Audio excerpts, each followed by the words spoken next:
Muli po, bago po natin ipagpatuloy ang ikalawang yugto nitong ating magandang kwentong pangkababalaghan, ngayon pong araw na ito ay nais ko lamang pong i-shout out ang mga sumusunod.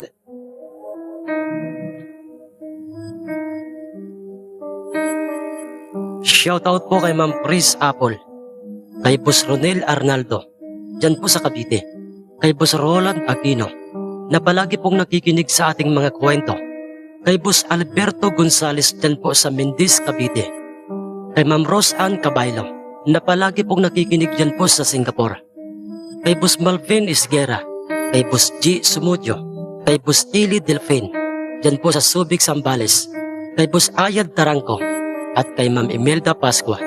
Muli po, maraming salamat po sa inyong suporta, mga mahal kong mga kamundo. Sa mga gusto pong magpa-shoutout sa susunod po nating kwento, ilagay nyo lamang po ang inyong pangalan sa ibaba sa ating comment section.